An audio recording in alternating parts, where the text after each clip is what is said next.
Hi, എല്ലാവരും സന്തോഷമായിട്ടിരിക്കുവാണോ? എല്ലാവർക്കും വിഷുവൊക്കെ എവിടം വരെ എത്തി? പടിവാതൊക്കെ വന്നിങ്ങനെ നിൽക്കുക അല്ലേ? നാളെ വെളുപ്പിനെ ഇങ്ങോട്ട് വന്ന് കയറാൻ കണക്കിന്. പക്ഷേങ്കിൽ എനിക്ക് ഈ പ്രാവശ്യം വിഷുവില്ല, വിഷുഘോഷമില്ല, പപ്പടം പഴം പായസം കൂട്ടിയുള്ള സദ്യയും കാര്യങ്ങളും ഒന്നുമില്ല. നോർമലിയിലുള്ള കാര്യങ്ങളേ ഉള്ളൂ. എൻ്റെ അമ്മച്ചി യാത്ര പോയിട്ട് ഈ 26-ാം തീയതി വരണം, 4 മാസം ആകണമെങ്കിൽ. അപ്പം അമ്മച്ചി ഇല്ലാത്തതിൻ്റെ ആ ഒരു വിഷമം എനിക്ക് ഭയങ്കരമായിട്ടുണ്ട്. പിന്നെ നിങ്ങളോടൊരു കാര്യം അത്യാവശ്യം പറയാനാണേ വന്നത്.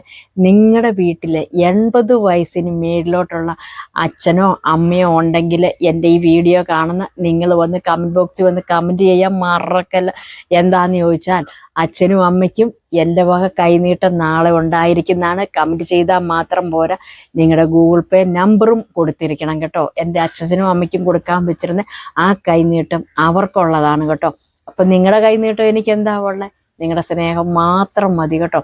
പിന്നെ ഇന്നത്തെ വീഡിയോയിൽ പ്രധാനപ്പെട്ട കാര്യം പറയട്ടെ. നിങ്ങൾ രജനി വയലാർ എന്ന യൂട്യൂബ് ചാനലിൽ ഒന്ന് പോയി കയറി കാണാം. ഞാൻ ഇതുവരെയും പറഞ്ഞിട്ടില്ല. എന്നാന്ന് വെച്ചാൽ ഷോർട്ട് വീഡിയോയിൽ നമുക്കെല്ലാം പറഞ്ഞു തീർക്കാൻ പറ്റില്ല, 3 മിനിറ്റേ ഉള്ളൂ.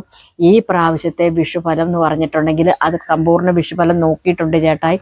അതിൽ 5 നാളുകാർക്ക് രാജയോഗമാണ്. ഞാൻ ആ വീഡിയോയിൽ പറഞ്ഞിരിക്കുന്ന കാര്യങ്ങൾ നിങ്ങൾ ചെയ്യാൻ മറക്കരുത്.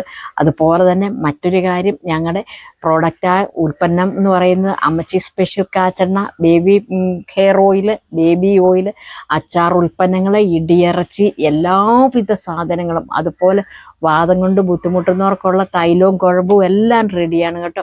വേണ്ടവർ ഈ കോണ്ടാക്ട് നമ്പറുകളിൽ കോണ്ടാക്ട് ചെയ്താൽ മാത്രം മതി. വാട്സപ്പിൽ മെസ്സേജ് അയക്കുവോ, നോർമൽ മെസ്സേജോ അല്ലെങ്കിൽ കോൾ ചെയ്യുകയോ ചെയ്താൽ മതി കേട്ടോ. ഞങ്ങൾ എടുത്തിരിക്കും. അപ്പോൾ നിങ്ങൾക്കെല്ലാവർക്കും സന്തോഷകരമായ ഒരു വിഷുദിനം കൂടി ആശംസിക്കുന്നു. അടുത്ത വിഷുവിനും എല്ലാവരും ഉണ്ടാവട്ടെ. നമുക്ക് വീണ്ടും കാണണം. Bye bye. ഓക്കേ.